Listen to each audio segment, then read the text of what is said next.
The body reacts before the mind. The jaw clenches. The response is already ready, even without an attack. Why does silence seem so dangerous in a difficult conversation? When did reacting become synonymous with emotional control? And why, every time you over-explain yourself, do you come out smaller than you went in? There's a second before the response, a space of self-control that almost no one sustains. Perhaps because remaining silent is still confused with weakness. But what if true psychological power lies precisely in not reacting? If you've ever felt this in your body, stay tuned, like and share. This video speaks to those who are tired of explaining themselves. You already know the exact moment. The conversation hasn't even started yet, but something in you has already taken the initiative. The body is leaning slightly forward, the jaw is dated. Thoughts begin to race faster than the situation demands. You are still silent, but you are no longer at peace. The conflict began before any word even existed. There is a fraction of a second in which everything could stop right there. Not a word spoken, no explanation offered, no defenses built. But this interval is almost never respected.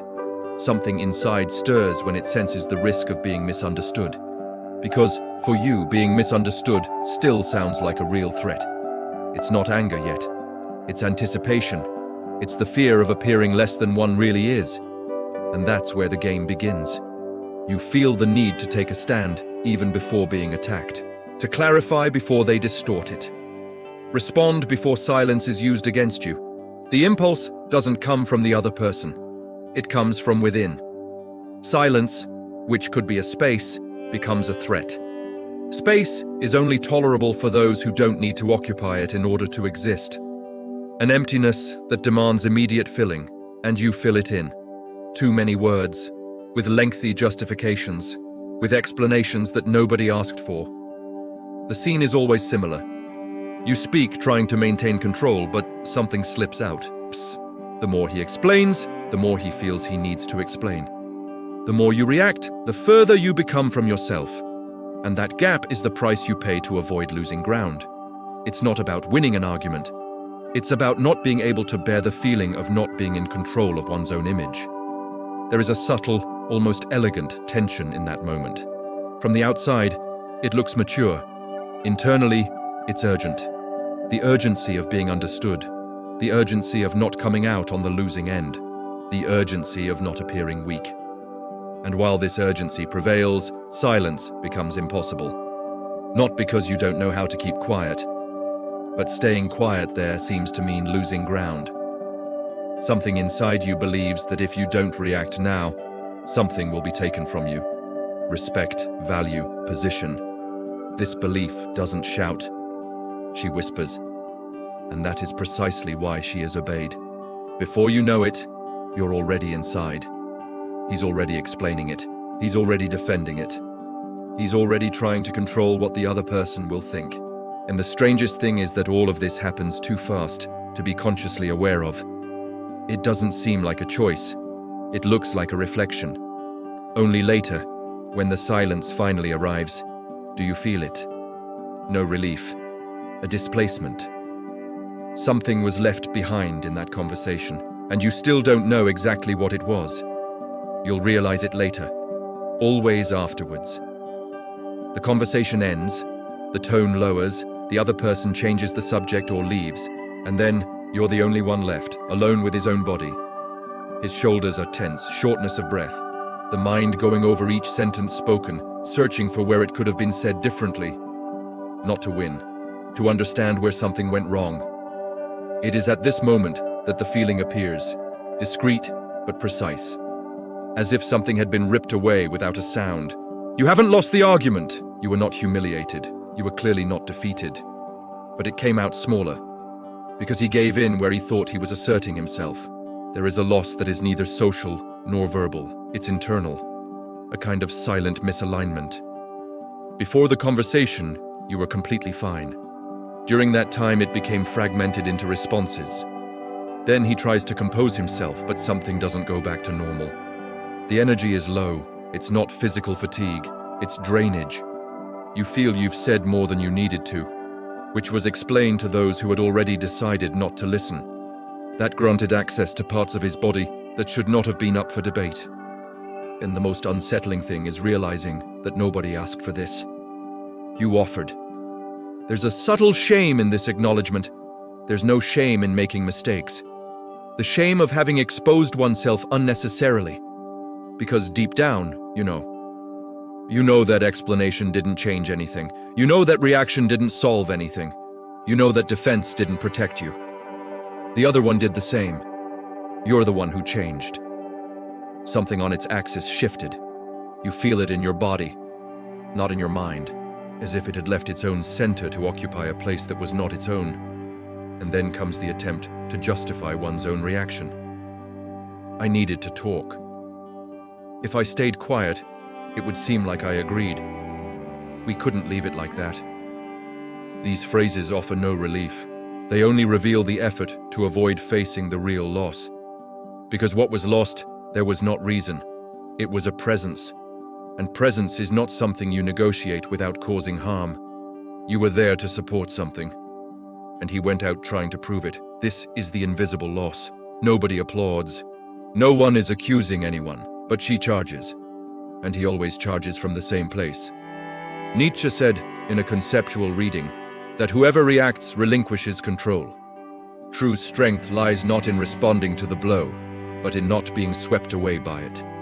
Friedrich Nietzsche offered no consolation, he offered responsibility. That's not a comfortable phrase. It wasn't meant to be.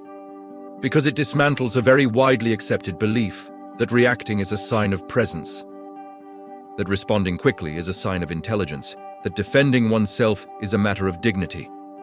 Nietzsche wasn't interested in that. He was interested in dominance. And for him, dominance was never about the other. It was always about her. To react is to allow something external to determine your internal movement.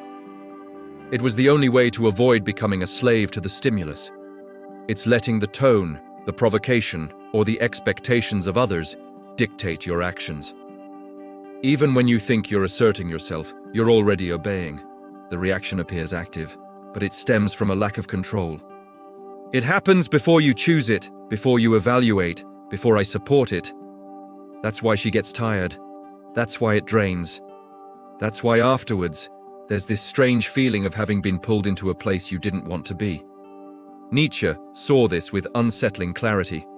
Those who react don't act. Someone who reacts is responding to a stimulus they did not choose. Whoever reacts has already lost the center, even if they win the final argument. And here's the point that bothers me. For him, silence was not absence. It stems from the urgent need to remain recognizable. It was contained power. Staying silent didn't mean backing down. It meant not delivering energy where it would be wasted. Do not legitimize games that only exist if you participate. The silence was a refusal. One way to avoid becoming a character in the scene that the other person tried to create. This requires strength. Not the theatrical force of someone who speaks loudly, but the strength of those who hold their own position without needing to defend it. Nietzsche didn't romanticize that. He knew the cost. I knew that silence was unsettling. It provokes. It generates incorrect interpretation. But I also knew that reacting out of fear to that interpretation is to live as a hostage to it. And that's exactly where most people fail. There is a silent motor behind this reflection. It doesn't appear as a weakness.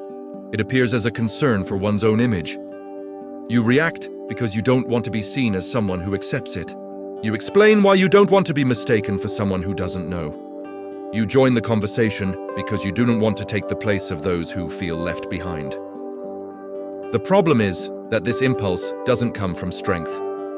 But you only realize this after your body starts to take its toll. It stems from the fear of appearing weak. And this fear is more common than people admit. He doesn't shout. It disguises itself as maturity, clarity, and good communication. You say you're just positioning yourself, but deep down, he's trying to avoid reading it. You're trying to prevent the other person from drawing conclusions about you.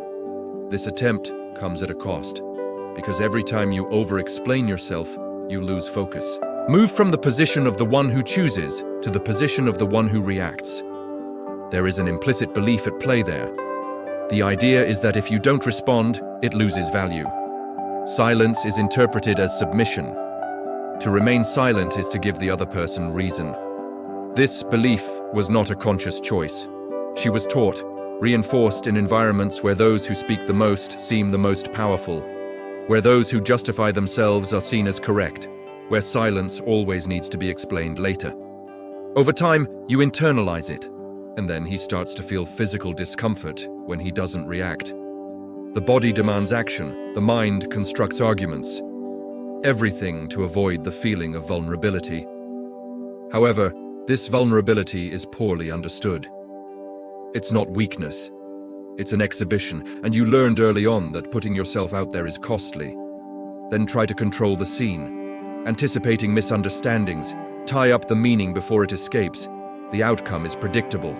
You talk too much to maintain control. And that's precisely where it loses control, because whoever needs to explain themselves is negotiating their position. He's trying to stay accepted in a game he didn't create. The cruelest part is that this happens even when you know it's pointless, even when you realize that the other person isn't interested in listening, even when the conversation has lost any real possibility of exchange. Even so, you continue, not through dialogue, but so as not to perpetuate the emptiness of not reacting. That's the human diagnosis. It's not a lack of emotional intelligence, it's an excessive fear of losing one's place. And while this fear prevails, silence continues to seem like too great a risk. There's a game going on in almost every difficult conversation. It is not declared, it doesn't appear in the words, but organize everything. It's a game of who holds the center and who revolves around it. When someone provokes, questions, mocks, or distorts, they are not simply speaking. It's testing if it can move you, if you can draw your energy towards his territory, if he can make you lose your balance to fit into the rhythm he has imposed. Answering isn't always a dialogue. Often it's about accepting the game. The more you explain, the more you confirm that that arena is valid. That person has the authority to demand clarity. That situation deserves your energy. And that's almost never true. There is a huge difference between speaking because you chose to and speaking because you were forced to, because they start working even when you're no longer there. But it only becomes visible after the cost is incurred. At first, the reaction seems controlled. You organize arguments, adjust the tone, choose your words carefully. But internally, something has already given way. You are trying to hold on to a position that has already been displaced. The invisible game works like this. Whoever provokes creates the tension. Whoever reacts takes on the work. You end up managing the climate, repairing noises, correcting interpretations. Meanwhile, the other one just watches. Not because it's karma, but because he got what he wanted, movement. This type of conversation isn't about truth. It's about emotional control. And emotional control isn't won by explaining it better. The winning formula is to not enter the game. The most common mistake is confusing silence with passivity. But in this game, silence is the only way to avoid providing fuel. Because any extra explanation becomes material. Every justification becomes a loophole. Every reaction becomes an invitation for another round. You think you're defending your position, but in practice, it's confirming that it's questionable. Those who support their own place don't need to prove they're there. There comes a precise moment when the conversation is no longer just a conversation. It's a test. And you don't answer a test. It is observed. But that requires something rare. The ability to withstand tension without resolving it with words. When you get involved thinking, nothing cheap, the cheap option has already turned out to be expensive. Because price is not the issue. It's a loss of focus. This invisible game only works as long as you agree to play it. And agreeing to play almost always comes disguised as good intentions. You say you want clarification, but deep down, he wants to regain control. He wants to leave the scene without feeling out of place. But the more you try to fix it by talking, the deeper you encroach on the other person's territory. Silence, at this point, does not mean an absence of response. It is energy withdrawal. And that completely changes the dynamic. Those who don't receive a response are left without material. No mirror, no game. That's where real control comes in. There is a much praised virtue that hides a trap. To be mature, be reasonable, to be someone who engages in dialogue. At some point, this stopped being a choice and became an obligation. You learned that the right adult engages in conversation. Those who withdraw are immature. Those who remain silent are running away. And gradually, he began to confuse dignity with permanent availability. So you stay, even when you've already realized there's no listening, even when the conversation has already turned into a disguised dispute, even when something inside you is telling you to retreat. You stay because leaving seems wrong. It looks like weakness. It sounds arrogant. Virtue becomes a leash. You engage in draining dialogues just to maintain the image of someone balanced. It explains decisions that don't need explaining. Respond to provocations disguised as curiosity. All this in the name of an idea of maturity that has never been questioned. The problem is that maturity isn't about enduring everything, that's conditioning. Being too understanding creates an implicit contract. He ends it without asking for permission. The other person learns that they will always have access, that you can always start a conversation with, there will always be an answer, and when you try to step out of that role, the reaction is swift. You've changed. It's different. It's cold. These statements are not neutral observations. These are attempts to pull you back to the old function. The role of the person who explains, who accommodates, who sustains the climate. There's a subtle perversity in that. The more you are praised for being mature, the further you stray from your own limits. The more understanding one is perceived to have, the less room there is for saying enough is enough. And silence, in this context, becomes a threat. Not because you're wrong, but because it breaks the invisible agreement. You realize this when you try not to react. The other person's discomfort increases. The provocation escalates. Irony appears. That's not the point. It's about the loss of access. Virtues, when they become obligations, come at a high price. They drain energy while maintaining the appearance of balance. You become a functional person, but not entirely, and the hardest part is admitting that. Because nobody wants to give up being seen as a good person. Reasonable, adult. But there comes a point where maintaining that image demands a silent price. You begin to disappear inside it, and while this is happening, silence continues to be mistaken for moral failings, when in fact it may be the first step towards recovery, not as an escape, as a cut. And cuts are rarely well received by those who have become accustomed to crossing their boundaries without resistance. There is a common misconception that underlies all of this: to confuse silence with swallowing. You've heard this before. But isn't staying silent the same as accepting it? If I don't say anything, it seems like I agree. Silence solves nothing. These sentences do not describe silence. They describe his fear, because swallowing is accumulating. To remain silent is to choose not to deliver. Swallowing hurts the body. The jaw clenches. My stomach is tightening. The conversation continues inside, repeated, distorted, ruminated upon. Silence, no. True silence is both external and internal. It's not contained tension. It's a lack of commitment. When you swallow, you remain connected to the scene. When silence falls, he withdraws from it. But almost no one teaches this difference, and that's why silence becomes a confusing territory. You learn that if you don't react, something will remain unresolved. What will be left over? That will breed resentment. So they prefer to react badly rather than not react at all. He prefers to over-explain himself rather than endure emptiness. He prefers to engage in conversation rather than deal with how the other person will interpret his silence. The problem is that this interpretation is never under your control, and trying to control it is exactly what holds you back.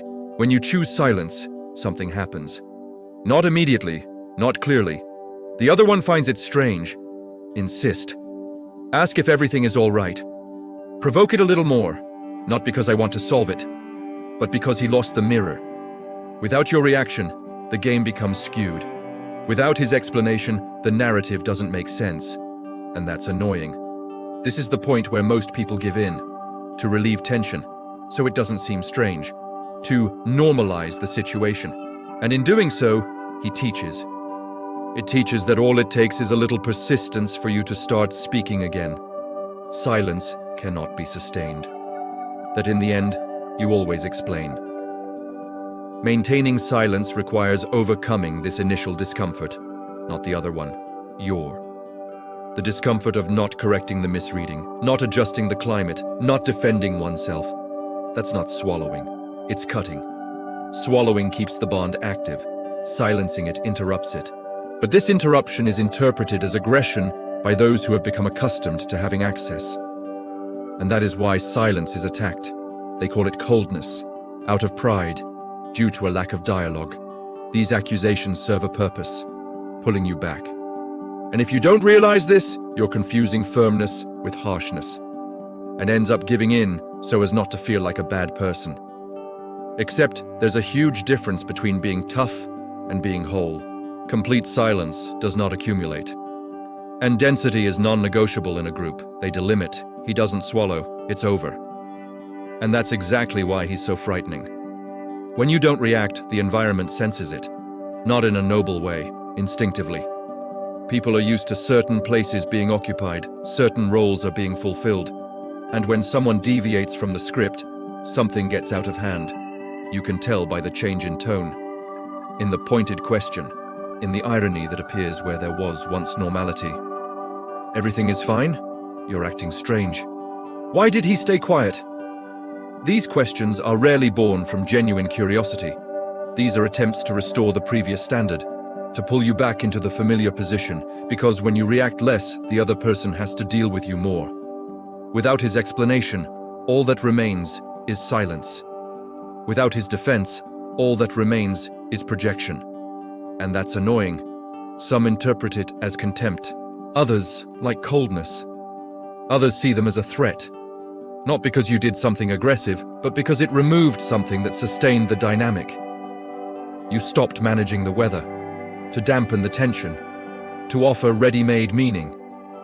And the environment reacts as any system reacts when a part stops working as before. With surprise, under pressure, with attempts at correction, it's common for a disguised moral accusation to arise. You've changed. You used to talk to people. Now it seems so far away. These sentences carry an implicit charge. Times, explain, react as before. If you give in, the system quickly reorganizes itself. Everything returns to its familiar place, and you feel that old weariness. If you don't give in, something deeper happens. The other person needs to move, or walk away, or to reveal one's own intention. Not everyone accepts this. Some people raise their voices, others try to evoke emotion, others pretend to be offended. Everything to regain lost access. That's when the silence becomes truly uncomfortable, because it ceases to be merely an internal choice, and it starts to have external consequences. You realize that not reacting has a social cost. Not everyone deals well with someone who doesn't play the game. That some relationships only existed because you supported the movement. This is a difficult shock, because it dismantles the idea that the problem was solely in that specific conversation. This shows that there was a broader agreement, an expected role. And when you leave it, you are tested, not with arguments, with discomfort. This is the point where many back down, not out of conviction, but to avoid friction. But this friction reveals something essential. Anyone who only feels comfortable with you reacting never wanted a dialogue. I wanted control, and realizing that changes everything. Nietzsche returns here like a blade, not as support, as a cut. He argued, in a conceptual reading, that a strong man is not one who wins confrontations, but one who does not need them to assert himself. True superiority is not measured by the ability to respond, but by the ability not to be dragged down. This idea changes the axis of everything, because until now you thought that silence meant the absence of action. Now you're starting to realize it could be the opposite, an action so radical that it dismantles the entire game. The turning point isn't about learning to speak better. It's about stopping offering reaction as currency. When you don't react, something shifts, not the other one. In you. You stop operating because of the need to be seen correctly. Stop managing other people's reading. Stop arguing over the narrative. This is not indifference, it's a command. Nietzsche would call this self-mastery. Not because you defeated someone, but because you didn't allow anyone to define your inner journey. At this point, silence ceases to be defensive. He becomes strategic. You're not being quiet because you don't know what to say. He remains silent because he knows exactly what is not worth saying. This choice is not comfortable. It creates tension. It generates misunderstanding. It generates accusations. But pay close attention. All of this happens outside. Inside, something is taking shape. For the first time, you're not trying to leave the scene gracefully. He's just not getting into it. And this produces a rare effect. You don't leave drained. It doesn't come out any smaller. It doesn't leave ruminating. You come out whole. Nietzsche didn't talk about peace. He was talking about power. And power is not volume, it's retention. From this point on, something changes in the way you see yourself. You realize that many of your reactions weren't acts of courage. They were afraid to maintain their own position without external validation. That realization hurts, because it dismantles an identity that was built with effort. The one who always explains. He always replies. He always takes a stand.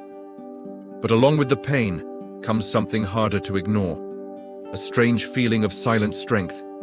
Not because you won something, but why did it stop losing? And once that's seen, there's no easy going back. You don't react. And something changes before you even realize it. It's not calm. It's not detachment. It's an internal displacement that's difficult to name. Before, the conversation controlled you. Now you observe the conversation unfolding without getting involved. The momentum is still there. The desire to explain. The phrase was ready on the tip of her tongue. But you don't follow, and this is anything but passive.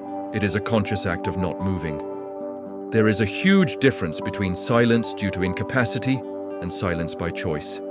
One is born from fear, the other is born from control. When silence is a choice, it doesn't constrict the body. He maintains it. You can feel it physically. The shoulders don't rise. Breathing does not accelerate. Thought does not spiral. You're not trying to prove anything. Not even correcting anything. Nor should one protect oneself from interpretation. You just stay. This kind of silence doesn't ask for approval. It doesn't ask for understanding. It does not ask for a future response. It's not temporary. It is definitive at that moment. And that's exactly why it bothers me. Because those who are used to seeing you react lose their frame of reference. He doesn't know whether to move forward. He doesn't know whether to back down. I don't know how to read you, and that difficulty is not your problem. Silence as an active choice creates a boundary without needing to name it. He says, "Not here," without saying anything. He concludes without discussing closure. You are not denying dialogue. He is refusing to contest the dispute.